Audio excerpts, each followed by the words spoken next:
David Benavidez failed a drug test for cocaine not too long ago, and as a result, the WBC have made Benavidez champion in recess. I'm not sure if there were any other factors that they took into account when choosing to make Benavidez champion in recess, but that's what they've done either way. And as a result, the WBC have ordered Anthony Dirrell versus Avni Yildirim for the WBC title. I did not see this one coming. Avni Yildirim, you may remember, is the guy who was knocked out in 2 rounds in pretty spectacular fashion by Chris Eubank Jr. in the World Boxing Super Series in the first round. The first round of the competition, not the first round of the fight. It was in the second round of the fight. So, yeah, interesting fight. You would assume that Dirrell's going to be the favorite. He's the more experienced and accomplished at a high level for a longer time. Not to be confused with his brother Andre, because when I posted this in the boxing group, Hatman Boxing, a lot of people assumed that it was Andre Dirrell, the more well-known and more talented of the brothers. But no, it's Anthony Dirrell. Now, Anthony Dirrell is less athletically gifted than his brother Andre, but what he lacks in terms of athleticism relative to his brother, he makes up for in punching power and a bit of extra tenacity. One of the main criticisms leveled at Andre Dirrell over the years, including by myself, is that his heart is questionable. In a couple of fights, he's shown courage, but in other fights, his courage has been very, very questionable. His desire has been questionable. His tenacity, questionable. Whereas Anthony, his brother, appears to be a much more robust character mentally. Anthony Dirrell. And as I say, more of a, not so slick, not so refined in his technique. A boxer puncher, but more of a puncher. You know, more of a brawler, somebody who likes to make it a little ugly at times, Anthony Dirrell, and get stuck in. And Avni Yildirim is a rudimentary pressure fighter. That's what he is. He has, I guess, a decent amount of power. He's not a massive puncher, at least not judging by his record. He has a decent amount of power. He likes to come forward and swarm all over you and have a go, as you saw in the Eubank Jr. fight. And it backfired spectacularly in that fight. Spectacular. He was down in the first round in that fight.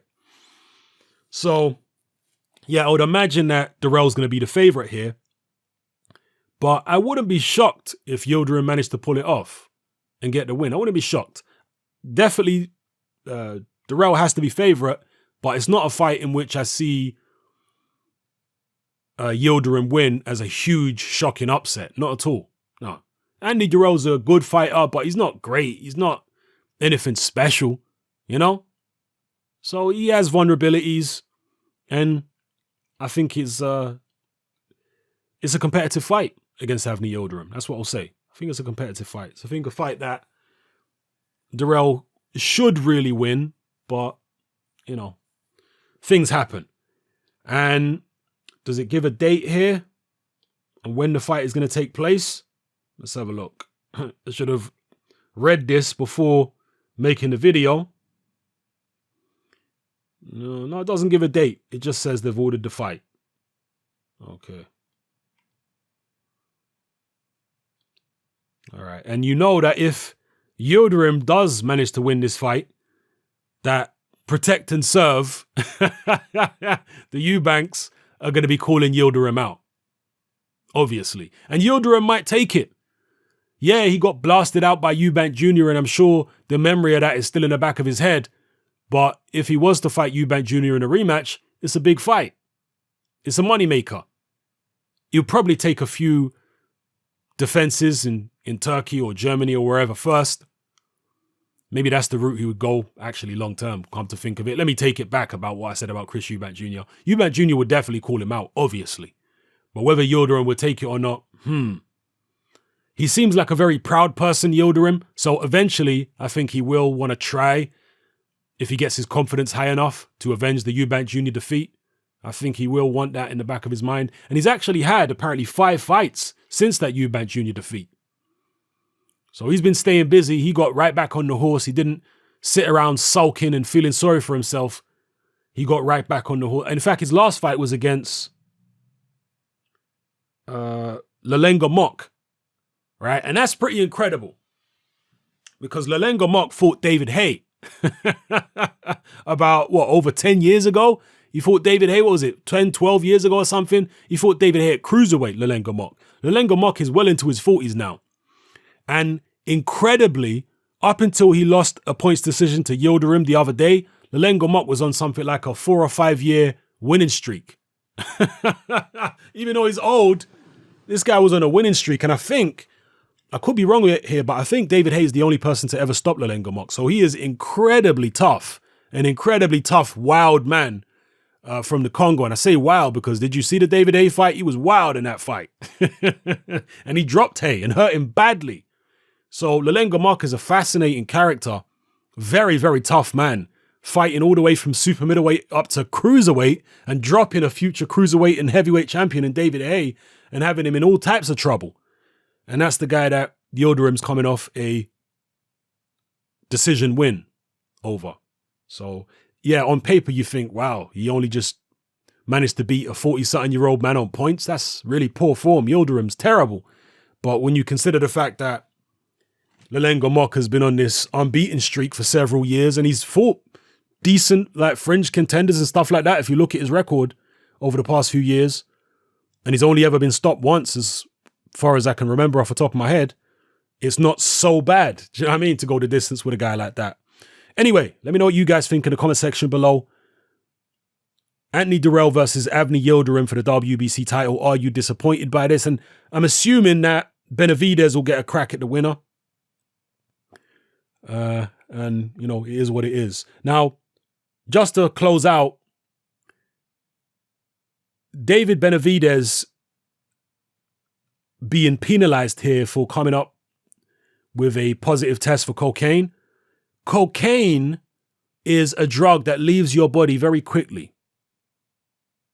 This is a drug that can be out of your body in a matter of a day or two, 3 days. Yeah, it gets out of your body very quickly, cocaine. So for Benavidez to have a positive cocaine test, I guess, well, VADA is in and out of competition testing. So, you know, they can just turn up on your door when you're waking up groggy from the night before and you got some cocaine in your system. That can happen. Cocaine is a stimulant which, if you took it on the day of the fight, it could benefit you in some ways. You know, it could numb you from pain. It could make you more alert, potentially sharper. So on the day of the fight, it might act as a stimulant, you know? It might act as a performance enhancer, but it's not really a practical thing to be using during training camp as a performance enhancer, because you'd have to be using it all the time to get any kind of serious benefits from it. And using cocaine all the time is going to hinder you in terms of your health. Do you understand? As much as it helps you. So it's definitely not the most effective thing to be using as a performance enhancer. So I can't imagine that that's what Benavidez was doing. But be that as it may, VADA have got rules. And if it's on their prohibited list, it's on their prohibited list. Similar to what Billy Joe's going through at the moment. People say, oh, it's only a nasal spray. Well, actually, that nasal spray is a far more effective performance enhancer than cocaine. And Benavidez has been penalized for taking cocaine. So I don't see it being so absurd that Billy Joe may get penalized for taking this nasal spray, which, from what I've heard from people in the know, is a very rarely used nasal spray in the UK, which has a potent ingredient in this nasal spray in terms of being a performance enhancer. So that is what that is. It's just worth considering the fact that Benavidez has taken cocaine and he's been penalized by, you know, being caught by VADA, and now he's been penalized by the WBC for cocaine. Nobody takes cocaine as a performance enhancer in boxing. It's just not a practical thing to take unless you took it on the night, and nobody's going to take it on the night because you get tested after the fight. Although Mike Tyson, actually, he did say that he was coked up for a couple fights. So maybe I have to take that back. Mike Tyson said he used something called a Whizzinator. Go Google Whizzinator. You can find him, buy him on eBay, a Wizinator. And he used this Wizinator to pass his tests against Lou Savarese to circumvent the drug testing. He used his Wizinator. And he said he was on cocaine for the Lou Savarese fight. He had cocaine in his system. And he fought like someone who had cocaine in his system, right? His post-fight interview was like someone who had cocaine in his system. Talking about eating Lennox Lewis's kids and all that business. Anyway, let me know how you feel about Anthony Dirrell versus Avni Yildirim for the WBC title and Benavidez's situation and Chris Eubank Jr., whether he's going to call out the winner, etc. Yeah, let me know in the comments, people, what's happening. I'm out. Join me on Patreon. I upload a minimum of 2 podcasts every single week, covering a wide variety of controversial topics, as well as live stream Q&A sessions. Take a look on screen right now at some of the podcasts I've produced so far. For just $3 a month, the equivalent of about £2 a month, you get access to all my new podcasts and my entire back catalogue of past podcasts, including my popular Confessions of a Nightclub Bouncer series. You can listen on your computer or on your smartphone or tablet by downloading the Patreon app from the Google Play Store or the App Store for free. The Patreon app also allows you to download each podcast in MP3. For less than the price of a cup of coffee, you get access to dozens of hours of exclusive content. It's easy to sign up, there's no contract, and you can cancel at any time. So come and join our community of free and critical thinkers by signing up with me here on Patreon today.